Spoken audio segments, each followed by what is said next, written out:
And so, my fellow Americans, ask not what your country can do for you. Ask what you can do for your country. I am a real American. How's everybody doing today? It's CSAP, your Common Sense American Patriot, with my new show here, Common Sense Politics. How's everybody doing today? It's been a very busy morning for me. It was day number 1, first day of school for the kids. So I had to get up extra early and get the kids all to the school. And you know, any parent out there, you know how that goes. The first day of school is absolute chaos. Everybody wants to take their kid there, which I understand, but it's super, super busy and hectic. So first day of school, done, underway. Now I'm back at it here, grinding away, making my new video and podcast for everybody out there to hear. So first I want to go over a quick announcement. I've been doing YouTube videos for about a year, but I haven't really, the sound quality I didn't really pay attention too much to. I knew I needed to upgrade my mic at some point, but now that I've got a podcast version of the show going and listening to the audio only, I need to get a better mic. So hopefully by tomorrow my mic should be here, and the first podcast I put out, I ordered a new mic. But hopefully I'll get this mic set up. Should be getting here today, and I'll have it set up for tomorrow's show. So hopefully I'll have a better sound quality for you guys. Moving on today. So let's now get into the show and get into kind of what was going on yesterday, and get into some more details about the shooters and a little bit of what I talked about yesterday when it comes to actual solutions to the gun problems. So let's start off with the first story here. I've got a piece from the Daily Caller here, right here. Joaquin Castro posts names employers of Donald Trump donors. So now I don't know if you guys saw this news at all yesterday, but he's a congressman. So this is the brother of Julian Castro, who's actually running for president. He's a congressman in Texas. And he released all the public information which is available. I don't know if it's Freedom of Information Act or how exactly it is, but when you donate, you have to put your information on how you donate. So you can go and dig and find these things, but when you are a high profile person like you are, your Twitter's huge, you're a congressman, and you're putting out public people's information on who they donated to. That is, in my opinion, unacceptable. It's again, inciting violence, essentially, because the left is, I don't care what anybody says, left-wing people are very, especially the far left, the moderates. I'm not talking about moderates, but I'm talking about the fringe left. They doxing, they're attacking. Look at all you cannot wear a MAGA hat. I want to talk to moderate people who don't tend to believe this. But you cannot walk around with a MAGA hat without being verbally assaulted, if not assaulted. My wife asked me why I don't wear my MAGA hat around. Because I'm not going to get into any kind of confrontation with my family around. If I was by myself and I wasn't married and had no kids, I'd wear it all day, don't care one bit. But I'm telling you, that's the God honest truth. You can't even walk around with a MAGA hat. With Obama and his Hope shirts, I never once had a thought of like, I'm going to go harass this guy for wearing a Hope shirt. But if I wear a MAGA hat, I'm going to get harassed. I'm going to have people getting in my face. It's just, you see it all over the internet. The kids in Texas where they threw the soda on them. It's just, you can see it non-stop. I just posted an article the other day of the guy where he got his head pretty much just face mashed in for wearing a MAGA hat. And he was an immigrant from, I believe he's from India. The left is violent. It's violent, especially the rhetoric that the media gins up about Donald Trump, especially with the shooters that has just happened. All this rhetoric, which is silly. I hate this rhetoric about the shooters and politicizing it and blaming Trump and blaming Trump and blaming Trump. And they're focusing on the El Paso shooter, who again is a deranged individual. And if you read his alleged manifesto, he's kind of both sides of the aisles, if you ask me. Yes, he says that we are being invaded by Mexicans, which is some of the rhetoric, if you want to say that Donald Trump does say. But he talks about capitalism, other things that this guy was all over the place, but they just focus on the one talking point and they don't let it go. The Dayton, Ohio shooter has been confirmed a far left-wing progressive person. But the media is not talking about it, and nor should anybody really be talking about it. I mean, I don't want to go on here and I'm not going on here to harp on this Dayton, Ohio shooter, and I'm not going to go on the El Paso shooter. I'm not going to blame Obama for Sandy Hook. I'm not going to blame Trump for these crazy individuals. This is where it comes down to. These are individual people doing individual choices, and we need better health systems to find these mental health things. And I don't know if you guys finished yesterday's episode. At the very end, I talked about my solution to kind of the gun debate right now. There's a gun debate. Things are going to have to change. There's going to have to be a little give and take. Red flag laws are not it, so I'll get into that really fast about what I thought we should do about guns. The give on the conservative side is we need to do more thorough background checks. There should be no skipping out on background checks. I don't believe there really is. I think that's a myth from everything I've read and heard. Even at the gun shows, you're going to get background checked. But thorough background checks, I have no problem with that. We should take practical courses to show that we know how to proficiently use a handgun, a revolver, a rifle, a shotgun. The different types of guns, we need to show that we're proficient in it, we know how to use it, we know how to shoot it, we know how to work it, and go through a mental health evaluation. And with that being said, I actually had a couple little feedbacks on that, like, well, how long would you do mental health checks? I would say like every 5 years, just like when you renew, like say a car license, you have to go renew it every 4 or 5 years. You can go and redo a mental eval. Maybe if you get some problem with the law or some other things, then you would have to go and get it rechecked sooner than 5 years. But the give for the Democrats on that, so we would give more mental health, more proficiency, more testing, more thorough background checks. So that's all what the left is wanting. It's not really what the left wants. The left really wants to have our guns completely taken away. They don't want guns at all. But for me, that's the most compromise you're going to get. And on your end, what we're going to do to do more background checks and more thorough checking and mental health evaluations, every U.S. citizen should be allowed to have a concealed, once you go through that whole set and process, you get your concealed carry license nationally. I get to protect my family from these crazies, and that's the give and take. That's a true bipartisan agreement. So I kind of went off on a little tangent there, but this is just going back to this Joaquin Castro doxing these people.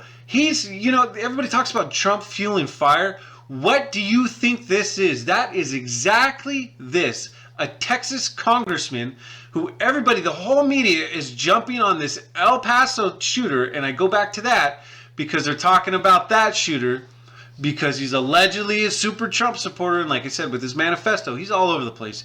This is not a true blue far-right fringe guy. He's all over the place. But they hone in on just the Mexican invasion part of his little manifesto, and they leave out everything else. So they're honing in on this, and the media is jumping all over it and firing people up.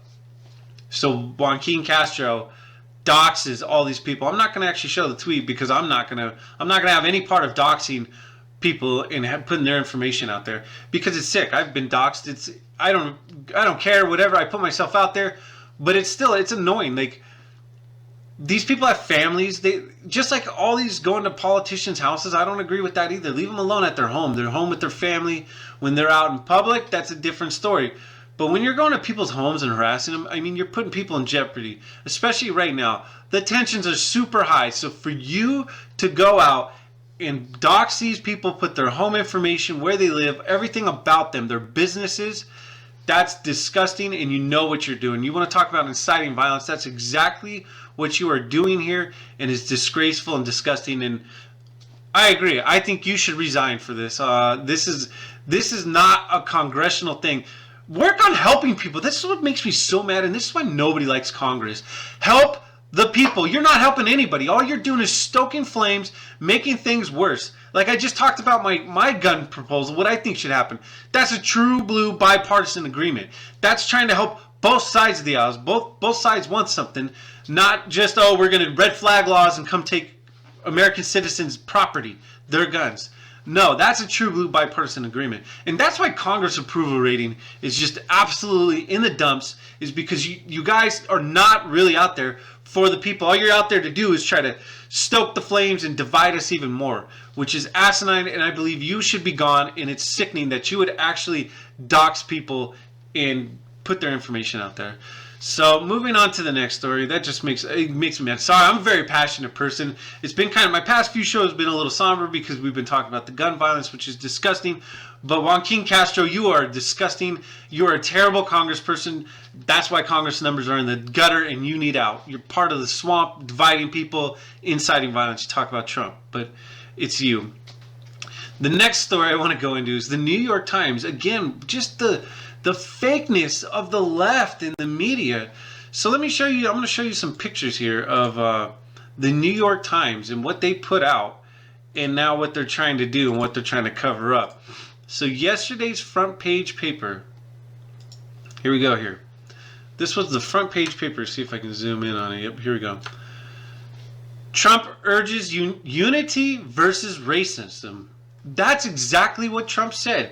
Unity versus racism.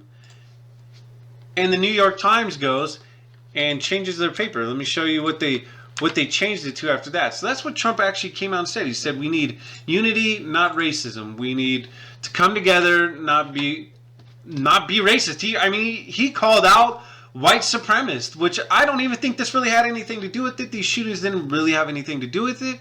Deranged individuals.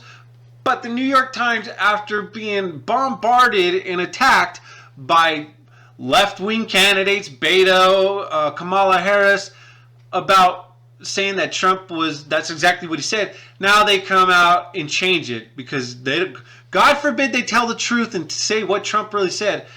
So they came out late edition and changed it to assailing hate but not guns. Why couldn't you just leave it at the normal front page that you just had? There was nothing wrong with that. That's what Trump came out. He said unity over racism. But that's not good enough. That's telling the truth. So the New York Times has to pull their article and redo it and put out a completely different one because it's not following the narrative that they want. That just shows you how, look at that. That is like the prime example of the media and the propaganda machine they are. It wasn't on the left's talking points, so they got bombarded by presidential candidates on Twitter that they're going to cancel their subscription, tell all their followers to cancel their subscription if they don't change their front page. They changed their front page. There you go. That's the prime example of the credibility of the mainstream media. It's fake. It's just a propaganda machine, again, to divide. Trump's talking unity, and that's what the New York Times puts on their front page, and it's a barn burner. Take it down. Absolutely not. We don't want unity in this country. God forbid we have people come together and stop fighting against stop fighting against each other. Excuse me there. But I get so frustrated that the mainstream media just lies, and that's all they do is lie. That's a perfect example of Trump. That's exactly what Trump said, but we got to change the front page of our paper because it's not the left-wing talking points.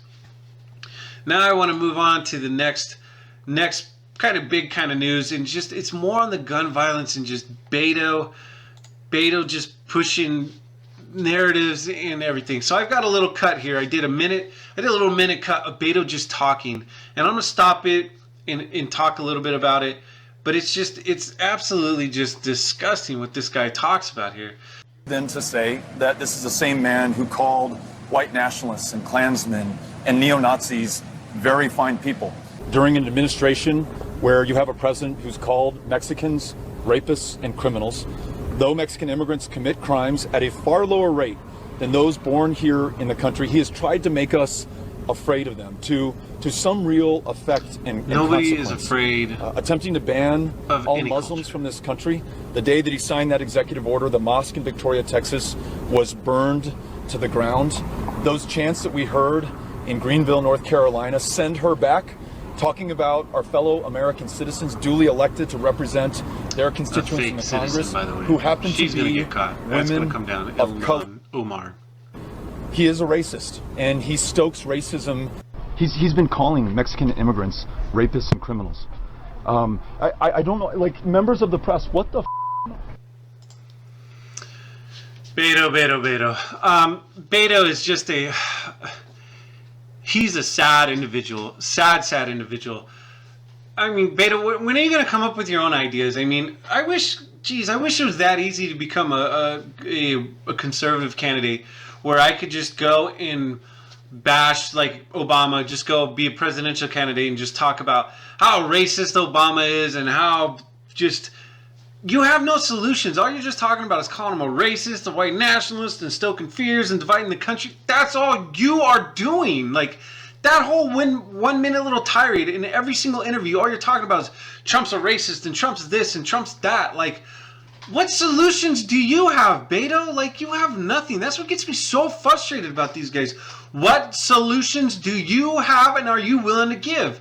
You have none. Listen, Ilmar and Omar, she's came out and said just the most outlandish things, and you're going to defend her?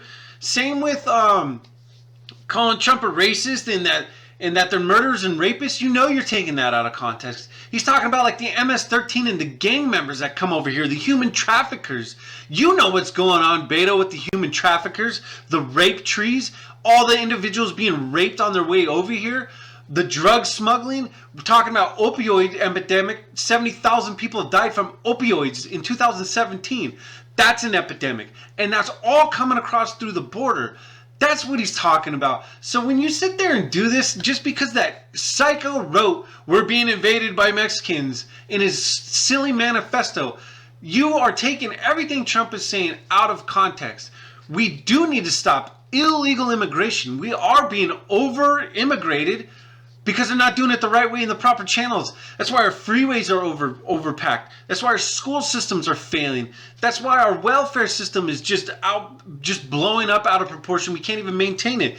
That's why we have homeless. There's not enough housing because we can't sustain the immigration that is coming in here. We need legal immigration. There's nothing wrong with Mexicans. There's nothing wrong with any culture, but it needs to be legal immigration. And Beto, you make me sick. Trump came out and ripped on him pretty good here. I'm going to pull it up right here. Trump responded to kind of all this, and that's kind of what I wanted to get at here. So, Trump, in his tweets, Beto, phony name to indicate Hispanic heritage, which is 100% true.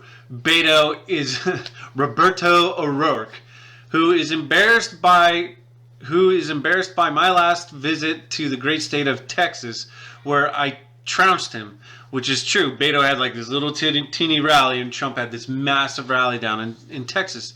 And is now even more embarrassed by polling at 1% in the Democrat primary. Should respect the victims and law enforcement and be quiet. I agree. Be quiet, Beto. He's just stoking this. Beto's just, obviously, this is a pandering moment right now that this happened in his home state of Texas, so he's going to stoke the fires, attack Trump, talking point, and just, it's sick. Beto, you're disgusting. You have no chance of winning. You're the most fake candidate out of them all, to be honest.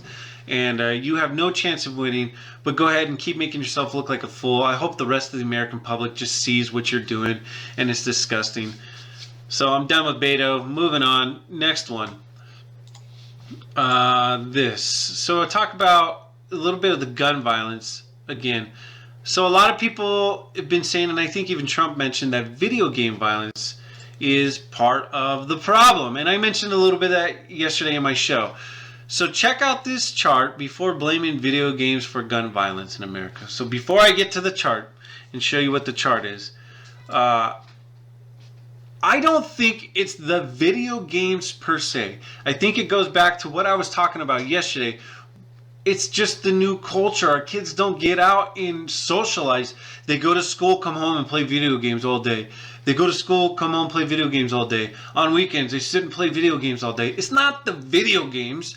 Like, I've seen some silly tweets of like, oh, I drive because video games where they drive off-road. Oh, well, now I'm not going to drive my car on the road ever again because video games. I don't believe it's that. Just like the shooting video games. I don't think just because we're playing Call of Duty or Fortnite or whatever else, I don't think that's what's causing people to go out and shoot these places up. but I think it's the lack of socializing that is causing the problems. And another part that I'm going to show you with the graph here, and I'm going to give you my thought on it. So going back to the piece here, we're going to scroll down to the graph they want to show. So video game revenue versus violent gun deaths. South Korea very low, China very low, USA. That's what they're trying to point out, that the USA is the worst. United Kingdom low, Canada a little bit higher, Germany a little bit higher, France high, Spain high, Italy high, Japan super low. And what I mean by high is obviously they're not comparable, but if you were to compare Canada, France, and Italy compared to like South Korea, China, and Japan, they would be high. So that's why I say high. So here's my take on this. What is kind of the biggest thing that all these countries have? USA number one, we have the most diverse culture here. Okay, so now let's start going down the line. Canada is starting to quickly become a very diverse culture. France, very diverse culture since the big influx of immigration. Italy, they're having massive problems over there with diversity. And then you got Germany. They have some cultural differences now too with the immigration. Now look at, this is why I want to point this out. Now look at the ones that have like minuscule amounts. South Korea, China, Japan, United Kingdom. I'm a little thrown off on the United Kingdom, but we can get back to that. But look at South Korea, China, Japan, all these Asian countries. They are not culturally diverse at all. Japan allows like zero immigration into the country. China has pretty much locked up Muslims in concentration camps. But look at the diversity. And I'm not saying that it's a bad thing, but cultures tend to stay together, and they tend to do well when they stay together. And this is nothing. I don't want anybody to take this out of context, so I need to really explain myself what I mean here. And it goes back to socializing. I go out and socialize. I have friends all over the place. I have black friends, Hispanic friends, Italian friends. It doesn't matter to me. Like, as long as, if we like the same things, we're gonna hang out. Like, that's one cool thing about, I'm a metal guy. I like metal music. Metal music is huge in South America, so at a lot of concerts, there's a huge Hispanic presence because they like heavy metal music, and I like heavy metal music, so we kind of blend. We culturally blend on that. So going to that, so talking about that, is we need to socialize more. I think that's the biggest problem here. So I think it's twofold. We're not socializing, and we have and here in America, we have the biggest melting pot of people coming together. So if we're not socializing and getting to know each other, we're going to be even more uncomfortable. And that's what's going on in some of these other countries. So I'm just saying that I think it's a mixture. I think it's like a combustion of mixtures there. You've got anti-socializing. So here in America, most kids they're either watch TV or playing video games or not going outside and playing, not socializing and getting to know each other. On top of now we have big cultural differences, so we don't really know how to even intermix and intermingle. So I think that's part of the problem, and that's what I'm saying. I think those two things correlate, that we're not socializing and we have a huge diversity issue. So big diversity, we're not culturally talking to each other, we're not intermingling and mixing.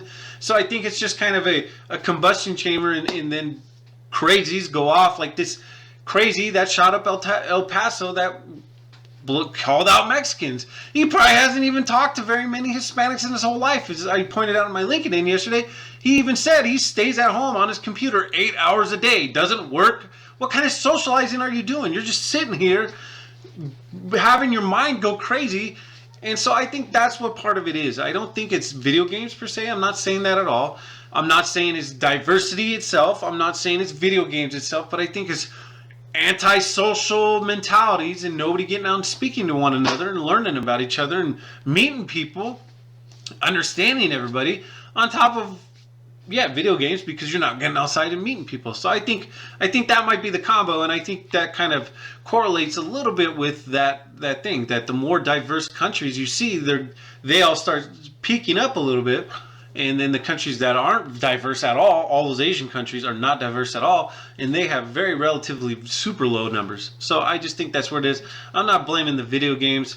I'm blaming cultures. We're not getting out there and meeting people. We're not talking to people. Our culture of just society is broken down. Like in yesterday's show, Technology is ruining humanity, not the world. Technology is a great thing for the world. A lot of things it's helped us, but technology is ruining humanity. And as that graph shows, I'm going to go right back to it. Here in America, we are not socializing enough, and we really need to emphasize socializing, getting out and meeting one another, because we are a giant melting pot. Our demographics are all over the place. We have all kinds of cultures here, and we need to learn to talk to one another. We're Americans. We're, like I always said, I'm an American. I'm a European mutt. I'm over here. I'm American. Like, I don't even consider myself European. I hate when people are like, "Oh, you're European descent." Like, man, I'm an American, dude. I was born here. That's all I know. I'm an American. You're an American. That's all. I live here in America, and I just want legal immigration. Come here. I don't care where you're from in this world. Come here and legally immigrate. And we need to get together and learn each other, and stop being so closed-minded, and just get out there and learn each other. Stop sitting behind computers. Go out and work. Get to know people. Socialize. And things might get a little bit better. So I'm not blaming video games. I'm not blaming different cultures. I'm blaming it a mixture of things that we are not doing here in America. We're not meeting people, and we're not getting outside and socializing. That's my take on it. Let me know what you guys think. So that's all I got for you today. That's the show I have for today. Hopefully it makes sense, and hopefully tomorrow I have a new mic and it sounds a little bit better. Anyhow, guys, I'll see you guys tomorrow. I love you, and I love this country. Talk to you tomorrow.